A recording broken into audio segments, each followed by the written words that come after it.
You like horror movies? Well, then you came to the right place, because today we're going to be discussing the upcoming film, The Demonatrix. But we are not going to be doing it alone. Well, I am not going to be doing it alone, because joining me today is the film's creator and star, Aurelio Voltaire. He was kind enough to offer his time to talk to me about his film. According to IMDb, a dominatrix unwittingly summons an incubus demon and joins forces with the priest to defeat it. If you like what I do, then consider subscribing and let me know your thoughts in the comments. What do you think about the premise of this film? Doesn't it sound great? If you don't know Aurelio Voltaire, he is a filmmaker, musician, artist, and actor, and a fellow vampire. He has a show on YouTube called Gothic Homemaking, which I definitely recommend. And he has made short films and many albums. And he was also in The Velocipaster, which I've discussed here in the past. You may also recognize him from his song Brains, from the show The Grim Adventures of Billy and Mandy. Brains, I won't lie. I'll eat the brains till the zombified. Sure, they might think it's deranged, well, they won't give it a thought after I've eaten their brain. Or his other famous song titled When You're Evil. And the quivering of your heart, a stabbing pain, a sudden start. And it's so easy when you're evil. This is the life you see. The devil tips his hat to me. I do it all because I'm evil. And I do it all for free. Your tears are all the pay I'll ever need. And I do it all for free. Your tears are all the pay I'll ever need. He is the show's first ever special guest, and who better to start with than the Martha Stewart of the macabre. Now, I am not a professional interviewer, so apologies if my style is kind of, rough. Also, as some of you may have guessed by now, the secret's out. I am what you call a vampire. Yes, me too. Increíble, no? And it being a hot day, the sun was hard on my sensitive vampire skin, but it was all worth it. Let's watch. Hello everybody. I've had the pleasure to meet Aurelio Voltaire. We're going to be talking a little bit about his upcoming film. Thank you very much for doing this. I appreciate it a whole lot. My pleasure. Yeah. As you know, we discuss horror movies and monster movies and all that kind of stuff like that. So I said, well, better thing than to discuss his new film coming up, The Demonatrix. The Demonatrix. Yeah. And so, I guess tell me, what made you want to make this movie? Well, The Demonatrix tells the story of a Mexican priest, played by me in the film, who comes to the aid of his very, very good friend and neighbor, a dominatrix, when she unwittingly summons an incubus demon. And it's a crazy premise, but it was born from an actual situation. Many years ago, when I was a single man, I had a girlfriend who was a dominatrix, and she lived in this house that was directly across the street from a Catholic church.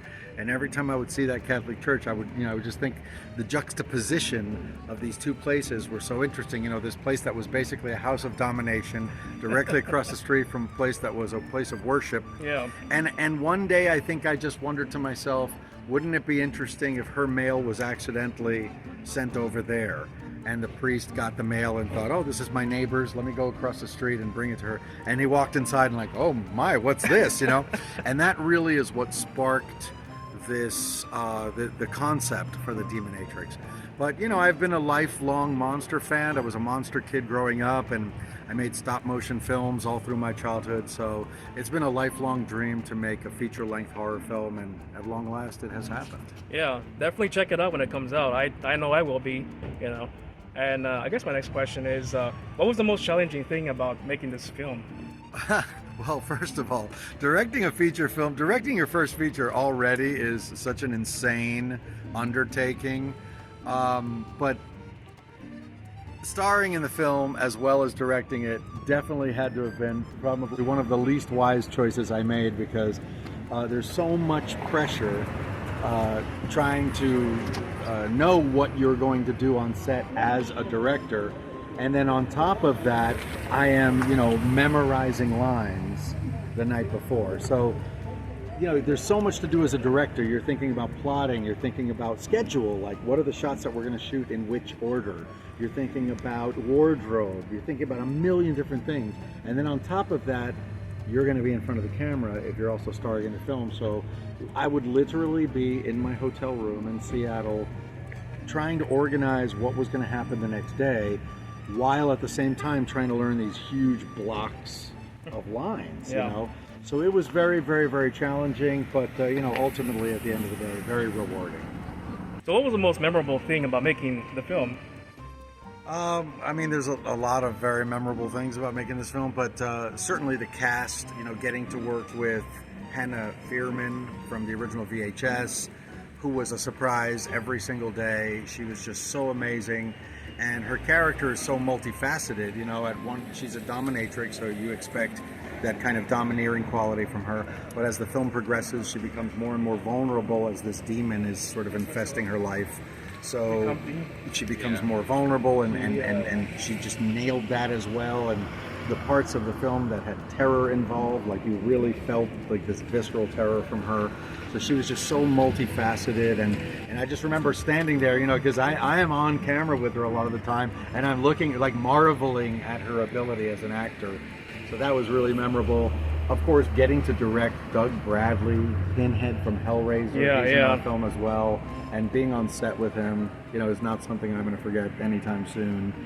You know, my very first feature film, and here I am, you know, working with a legend of horror, so that was incredible.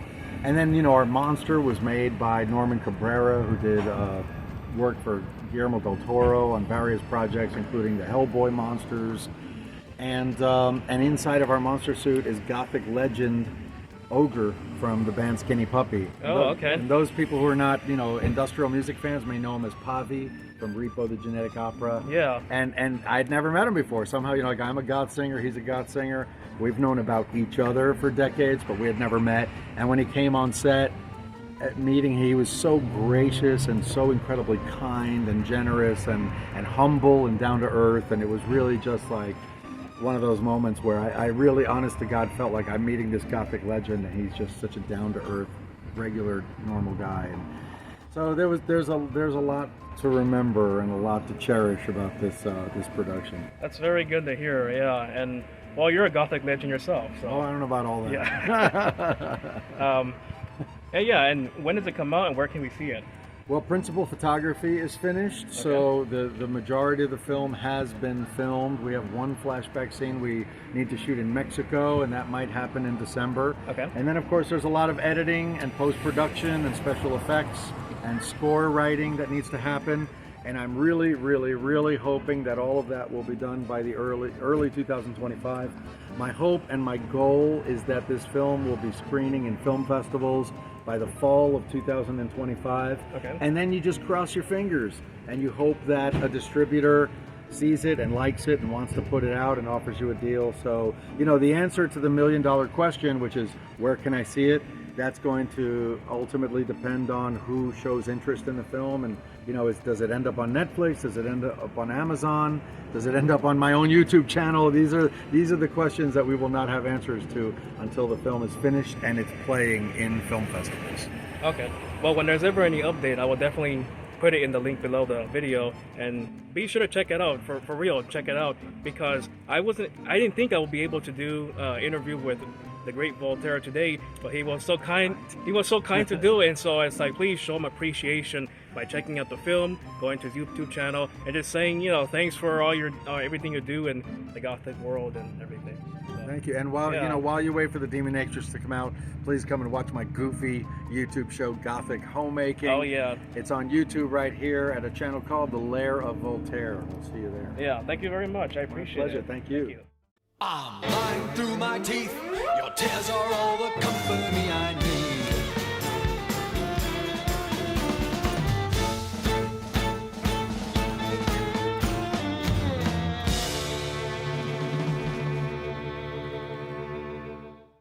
Yeah, what fun that was. Y gracias, Voltaire, for volunteering your time for little old me. When the film comes out, I will update the description below so you may find it. Also, go check out his YouTube channel and his music online. His show, Gothic Homemaking, has been useful in transforming my lair from the mundane to the macabre. And if that's your thing too, you will also enjoy it. te lo garantizo. Thanks again for watching and supporting the channel. And subscribe and click the bell to be notified every time I upload a new video. And if you want to support the channel even more, visit me on Patreon. Well, that's it for now. Adios.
by day.